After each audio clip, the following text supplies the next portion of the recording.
എന്റെ മകളെ കല്യാണം ഫെബ്രുവരി 4-ാം തീയതിയാണ്. അതിലേക്ക് ആവശ്യപ്പെട്ട് വന്നപ്പോഴാണ് ഇതെല്ലാം. അടുത്ത മാസമാണ് ഫീസ് അടക്കേണ്ടത്. അപ്പൊ അത് പോയി ചോദിച്ചപ്പോൾ ഓലില്ല. രാത്രി 8 മണി വരെ അവർ ഇവിടെ ഇരിക്കേണ്ട അവസ്ഥ വന്നു. ഇപ്പൊ 6 മാസം ഇവരെത്തി വന്നിട്ട് ഇവര് തീരെ അതിന് യാതൊരു മെയിൻറ്റെയിൻ ചെയ്യുന്നില്ല. ഇവരെ എല്ലാവരോടും പറഞ്ഞു, എന്റെ വീട്ടിലൊന്നും വന്നിട്ട് എന്റെ ഉമ്മാനൊന്ന് കണ്ടിട്ട് അതിനൊരു വില. എന്റെ പേര് നൂർജഹാൻ, ഞാൻ കൊളപ്പുറത്തു നിന്നാണ് വരുന്നത്. എന്റെ പൈസ ഇവിടെ 13.5 ലക്ഷം ഇവിടെ ഉണ്ട്. എന്റെ മകളെ കല്യാണം ഫെബ്രുവരി 4-ാം തീയതിയാണ്. അതിലേക്ക് ആവശ്യപ്പെട്ട് വന്നപ്പോഴാണ് ഇതെല്ലാം അറിയുന്നത്. എന്റെ മക്കൾക്ക് ബാപ്പയില്ല. ബാപ്പ മക്കളെ 2 വയസ്സിൽ മരിച്ചതാണ്. പിന്നെ ഞാൻ അവർക്ക് വേണ്ടി ഉണ്ടാക്കിയിട്ട പൈസയാണിത്. അതെനിക്ക് കിട്ടണം. ചെറിയൊരു ജോലി ചെയ്ത് ഞാൻ കുടുംബം പോറ്റി പോരുകയാണ്. അത് കിട്ടാൻ ആവശ്യമാണ്. ഒരു പറഞ്ഞത് ഞാൻ സെക്രട്ടറിക്കും മാനേജറിനെ വിളിച്ച്, അപ്പോൾ ഒരു മാനേജറും സെക്രട്ടറിയായിട്ട് ഒരു ബാങ്കുമായിട്ട് ഒരു ബന്ധമില്ലാത്തൊരു വർത്താനം എന്നോട് പറഞ്ഞത്. ഉറപ്പിച്ചിട്ടുണ്ട്.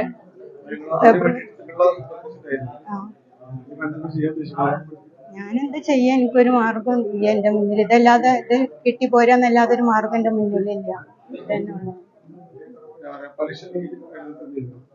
ഇല്ല, ഞാൻ അങ്ങോട്ട് ഇടുകയെന്നല്ലാതെ 10 പൈസ ഇങ്ങോട്ട് വാങ്ങിയിട്ടില്ല. 2012 തുടങ്ങിയതാണ് ഇവിടുന്ന് ഇത് ചെയ്യല്. ഡെപ്പോസിറ്റ് കുറച്ച് ഇങ്ങനെ. അതാണ് ഇത്ര ആയത്. അന്ന് മുതലാണ് ഞാൻ തുടങ്ങിയത്. 13.5. ഞാൻ പൂക്കിപ്പറമ്പിലുള്ളതാണ്. എന്റെ ഭർത്താവ് മരിച്ചേക്കണേ. ഞാൻ എന്റെ മോളെ പഠിപ്പിക്കാൻ വേണ്ടിയിട്ട് എന്റെ മാലും പാദസരവും വിറ്റുകാണ്ട് 2.20 ബാങ്കിൽ ഇട്ടതാണ്. ഇപ്പോൾ അടുത്ത മാസമാണ് ഫീസ് അടക്കേണ്ടത്. അപ്പൊ അത് പോയി ചോദിച്ചപ്പോൾ ഓലില്ല എന്നാണ് പറഞ്ഞത്. ഞാൻ 3-4 പ്രാവശ്യം ഇപ്പോൾ ബാങ്കിൽ കയറി ഇറങ്ങി.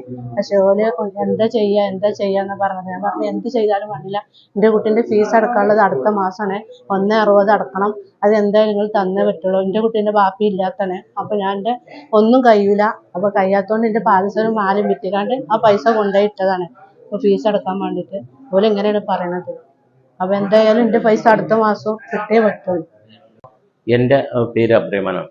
ഇപ്പോൾ ഏകദേശം എല്ലാവർക്കും അറിയാം. കാരണം ഒരുപാട് കാലമായിട്ട്, ഏകദേശം 15 കൊല്ലമായിട്ട് ഈ ബാങ്ക് തട്ടിപ്പിനെതിരിൽ നമ്മൾ മുന്നിൽ നിന്ന് പ്രവർത്തിക്കുന്നുണ്ട്. ഇപ്പോൾ കഴിഞ്ഞ ദിവസത്തെ ഒരു സ്ത്രീയുമായി ബന്ധപ്പെട്ട് ഇവിടെ ഒരുവിധം പത്രങ്ങളിലും ചാനലിലും ഒക്കെ ഇത് റിപ്പോർട്ട് ചെയ്തതാണ്. കാരണം ഭർത്താവ് ചികിത്സക്ക് വേണ്ടിയിട്ട്, അതായത് ICUയിൽ കിടക്കുന്ന ഭർത്താവിന് വേണ്ടിയിട്ട് ചികിത്സക്ക് വേണ്ടിയിട്ട് ഫണ്ട് ആവശ്യപ്പെട്ട് ഇവിടെ വന്നിട്ട് രാവിലെ മുതൽച്ച് രാത്രി 8 മണി വരെ അവർ ഇവിടെ ഇരിക്കേണ്ട അവസ്ഥ വന്നു. ലാസ്റ്റ് പോലീസ് വന്നിട്ടാണ് അവരെ സ്റ്റേഷനിലേക്ക് കൊണ്ടുപോയി പരാതി എഴുതി വാങ്ങിയത്.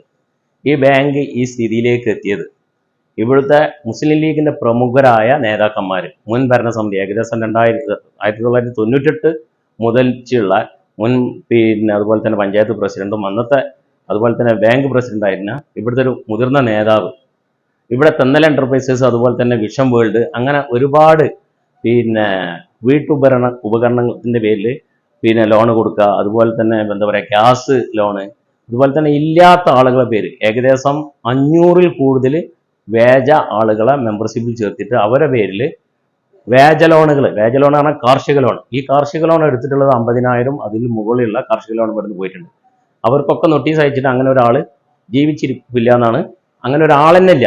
എൻ്റെ കുടുംബത്തിന്റെ പേരിൽ തന്നെ ഒരുപാട് ആളുകളെ പേര് ഇപ്പം എന്നോട് അന്വേഷിച്ച് വന്നില്ല, ഇന്ന ആളെ അറിയാമെന്ന് വെച്ചിട്ടുണ്ട്. അപ്പം അങ്ങനെ ആളില്ല, വേജാണ്. അത് 2008 65 എൻക്വയറിൽ ഇതൊക്കെ തെളിഞ്ഞതാണ്. അപ്പം ഈ മുതിർന്ന മുസ്ലിം ലീഗിന്റെ നേതാക്കന്മാർ നടത്തിയ ഈ വലിയ കൊള്ളയുടെ ഭാഗമായിട്ടാണ് ഇപ്പം ഈ ബാങ്ക് ഇത്രയും വലിയ ഒരു പ്രതിസന്ധിയിൽ എത്തിയിട്ടുള്ളത്. ഇപ്പം അവർക്കെതിരിൽ 68 പ്രകാരം ഇവരെ വീടും സ്ഥലങ്ങളൊക്കെ ജപ്തി ചെയ്യാൻ ഓർഡർ ആയതാണ്. ആ ഓർഡർ പ്രകാരം അവർ അതിനെതിരിൽ ഹൈക്കോടതിയിൽ സ്റ്റേ എടുത്ത് ആ സ്റ്റേയിൽ ഇപ്പോൾ ഞാൻ കക്ഷി ചേർന്നിട്ടുണ്ട്. അതുപോലെ തന്നെ ഇപ്പോൾ ഈ നിക്ഷേപകരെല്ലാം കൂടി ഇപ്പോൾ പരാതി കൊടുത്തിട്ടുണ്ട്. ഏകദേശം 75ഓളം പരാതി കോട്ടക്കൽ സ്റ്റേഷനിലുണ്ട്. അതിൽ ഓരോന്ന് അന്വേഷിച്ച് മൊഴിയെടുത്ത് FIR ഇട്ടുകൊണ്ടിരിക്കുകയാണ്. അങ്ങനെ ഒട്ടനവധി കൊള്ളയുടെ ഭാഗമായിട്ടാണ്, വലിയ കൊള്ളയുടെ ഭാഗമായിട്ടാണ് ഇപ്പോൾ ഈ ബാങ്ക് ഈ സ്ഥിതിയിൽ എത്തിപ്പെട്ടിട്ടുള്ളത്. ഏകദേശം 80 കോടിയിൽ കൂടുതൽ ഈ ബാങ്ക് നൽകാനുണ്ട് നിക്ഷേപകർക്കും അതുപോലെ തന്നെ ജില്ലാ ബാങ്കിനും. പക്ഷേ ഈ ബാങ്കിന് കിട്ടാനുള്ളത് പലിശ അടക്കം, ഈ കൊള്ള ചെയ്ത പണം അടക്കം തിരിച്ചു കിട്ടിയാൽ പോലും 30 കോടിയിലേക്ക് എത്തുള്ളൂ. 50 കോടി രൂപയുടെ മുകളിൽ ഈ ബാങ്ക് നഷ്ടത്തിലാണ്. ഇത് ശരിക്കും സർക്കാർ തലത്തിൽ സർക്കാർ അടക്കം ഏറ്റെടുത്തിട്ട് ഇതിന് മുന്നേ ഇവരെല്ലാം കൂടി പിന്നെ കലക്ടറേറ്റിന് മുന്നിൽ, അതായത് JR ഓഫീസിലേക്ക് മാർച്ച് നടത്തിയിരുന്നു. അങ്ങനെ ഒട്ടനവധി സമര പരിപാടികളുമായിട്ടാണ് ഇപ്പൊ നിക്ഷേപക കമ്മിറ്റി മുന്നോട്ട് പോകുന്നത്.